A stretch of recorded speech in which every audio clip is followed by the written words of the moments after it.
চড়ারহাট কলেজে শিক্ষক কর্মচারী ও অভিভাবকদের অবস্থান ধর্মঘট। রিপোর্টার বাংলা টিভির ডেস্ক রিপোর্ট।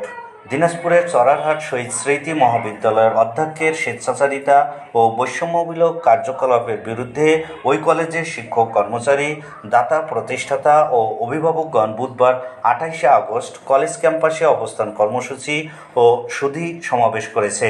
এর আগে তারা র্যালি ও মানববন্ধন কর্মসূচি পালন করেন।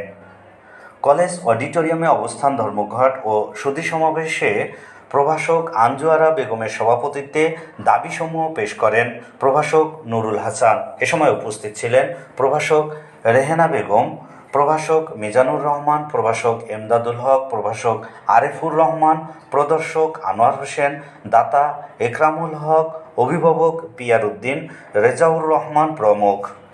শিক্ষকদের দাবির মধ্যে অন্যতম হচ্ছে অধ্যক্ষ গোলাম মোস্তফা কর্তৃক অন্যায়ভাবে শিক্ষক কর্মচারীর কর্তনকৃত বেতন ফেরত প্রদান, শিক্ষক কর্মচারীদের টাইম স্কেল, সিনিয়র স্কেল ও স্কেল পরিবর্তনের ব্যবস্থা গ্রহণ, প্রভাষক আঞ্জুয়ারা ও প্রভাষক রেহেনা বেগমকে গভর্নিং বডিতে সদস্যপদ প্রদানের বাধা দূরীকরণ, গভর্নিং বডি গঠনে অধ্যক্ষের মন গড়া ভোটার তালিকা সংশোধন, শিক্ষক কর্মচারীদের ছুটির ক্ষেত্রে বৈষম্যমূলক আচরণ বন্ধ এবং দুর্ঘটনা ও গুরুতর অসুস্থ শিক্ষককে সবেতনে ছুটি প্রদান ইত্যাদি।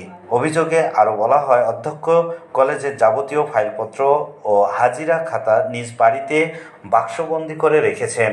অপরদিকে বুধবার অধ্যক্ষের বিরুদ্ধে কর্মসূচি পালনের খবর পেয়ে তিনি অঘোষিতভাবে কর্মচারীদের ও শিক্ষার্থীদের ছুটি দিয়ে সকালে কলেজ বন্ধ করে চলে যান।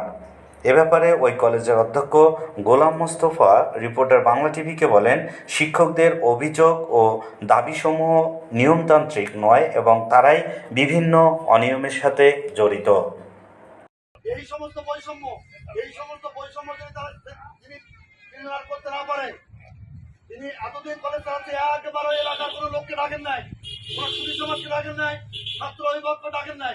যারা